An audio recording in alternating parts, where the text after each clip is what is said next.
Jai Gurudev. In this video, I am going to tell you all about how the Vijayanagara Empire collapsed without war by cheating of 5 Muslim Bahmani sultans. In this video, I am going to tell you all about why and how the Vijayanagara Empire collapsed without war by cheating of 5 Muslim Bahmani sultans. It was because of 5 crooked people who acted as sannyasis. The Vijayanagara Empire was so strong and powerful that no one could shake it. We should know the story about how it was collapsed. The Vijayanagara Empire spanned and ruled almost half of India, and in fact, its reach was in Sri Lanka also. It was the most prosperous province on the planet at that time. At that time, Vijayanagara Empire was the most prosperous province on the planet. The Chinese travelers have described it as something unbelievable. On its streets, the merchants would measure diamonds in liters. Pearls were measured not by weight but by volumes. This empire had a huge armed force. It had 10,000 elephants and 1 lakh soldiers. But the whole empire was finished in just 10 minutes without fighting any war. We should know what was happened to the Vijayanagara Empire. 5 of the Bahmani sultans came dressed as sadhus or swamis, like holy sages, and they stayed on the other side of the rivers in a tent. They sent a message to the king saying, please come and visit the swamis. They will not cross the river and will not come to the palace. So you must come and visit them. This place was in the island near Hampi in Tungabhadra river. There is an island in the river Hampi, in the river Tungabhadra near Hampi, the capital of the Vijayanagara Empire. So they say these sadhus, these Muslim Bahmani sultans, disguised as sadhus, they sent a message to the king of the Vijayanagara Empire, Achyuta Devaraya, by saying, please come and visit the Swamis. They will not cross the river and will not come to the palace. So you must come and visit them. So the king came with all reverence and respect to meet them. As the tradition goes in India that the king goes to the holy sages or saints and bows down to receive blessings. They said, we want you to come visit us alone and not with all your armed forces. So the king went simply dressed, carrying flowers and fruits to meet the saints. So king, without knowing the bad things which will follow after that, without not getting any idea of that, he just simply dressed and carrying flowers and fruits and to meet the saints. He go alone. But they were not really saints. They were the sultan's generals and soldiers in disguise. They beheaded the king right there, and his head was hung from a pole in the center of the city of Hampi. When the king came to them, they beheaded the king, and the head was hung from a pole in the center of the city of Hampi. In 10 minutes, the entire kingdom was conquered without war. When the king was killed, what could the people of the kingdom do? So they had to surrender to the invaders. The Bahmanis vandalized the kingdom after that. Their armies too were waiting in disguise to plunder the kingdom.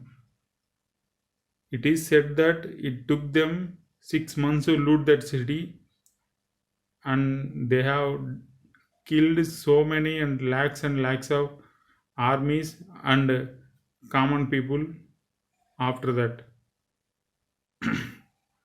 After independence, Jawaharlal Nehru had this great idea of hiding Indian history, and because he did not want the bad incident to be highlighted or known, he did not understand that this would have taught a lesson for people to not to repeat such acts in the future. Instead, he covered them all up and pretended that everything had been nice. So he pushed the true stories under the carpet and very conveniently forgot all the glorious days also. Thus, our country's history became bland, having no taste, neither sweet, like the glories of Indian history, nor salty, like the dark and troublesome periods of the incidents in the Indian history. The people who aided these efforts were the communal historians who wanted to portray that the past was all rubbish and was not so glorious. If you read this philosophy of these communist people, one will find that they project communism as the only way ahead. So they conveniently brushed aside all the historical figures of Indian history as mythological figures like Lord Krishna, Lord Rama, etc. They have portrayed the historical figures like Lord Krishna and Lord Rama as mythological figures in these books, in the textbooks of India. They even said that the Great Mahabharata war never really happened and was simply a figment of someone's imagination and as a fiction. Just imagine, just because Jesus walked on water or multiplied bread and wine, they say that these are all stories and it never really happened. This is very similar to picking on some miracle and saying that it never really happened because it does not appear logical. It does not seem to make sense. So the communist historians started introducing such kinds of distortions of Indian history. Their philosophy was that India was a land of uncivilized and uneducated lot of people who were divided, who believed in lots of superstitions and had no culture at all. This was their contention and they want to prove this.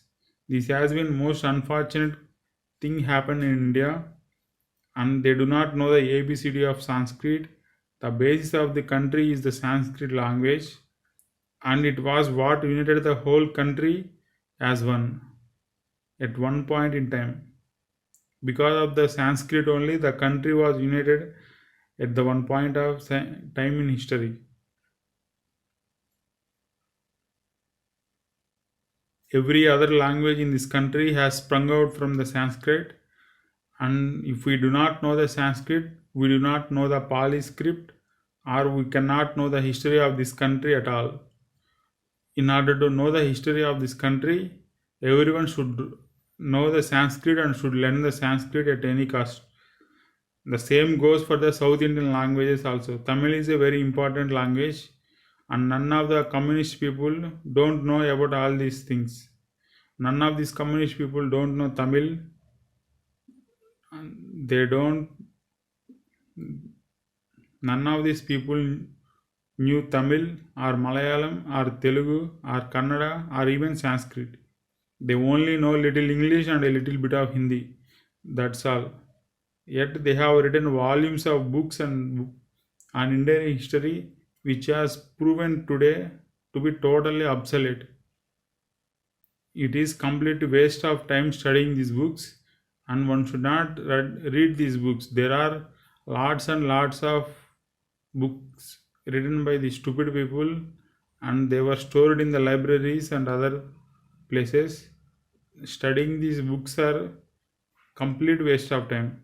Yet there are still occupying the shelves of many libraries.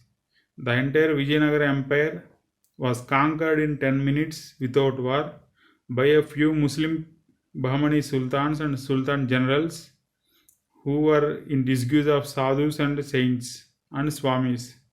Such things have happened in the past, but because of this, you cannot say that there are no good people in this country anymore.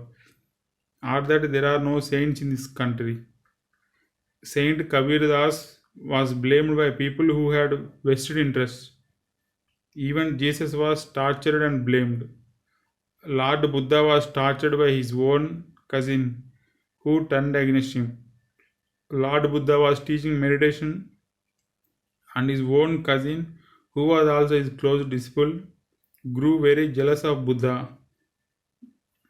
We do not know what happened in his brain, but some damage has been happened in his brain circuits. Because of that, he went to the top of the hill behind where Lord Buddha was sitting and teaching meditation. There was a huge boulder at the top of the hill, and we know all these incidents like this. There are always some people who follow and support such things. Because of that, and with a few of his followers, he pushed the big boulder in Buddha's direction. The boulder just missed Buddha's head where he sat. Despite this, Lord Buddha sat unshaken by all this.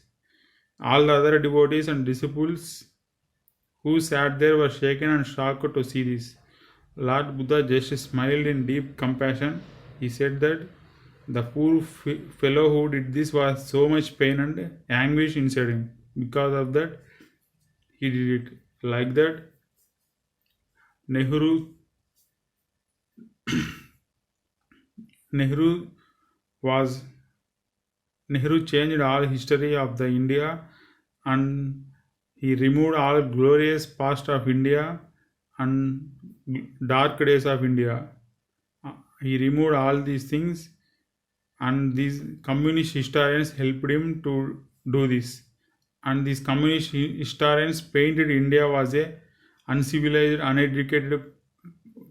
India was a country of uncivilized, uneducated people, country of uneducated people. Like that, the great Vijayanagara Empire, which spanned for almost half of India, and it was destroyed by these Muslim Bahmani sultans who disguised as a sadhus, and in few minutes the total empire was destroyed. Like that, we should not believe in Muslims at any cost. It is very difficult to believe them, and we should not believe Muslims at any cost. Jai Gurudev.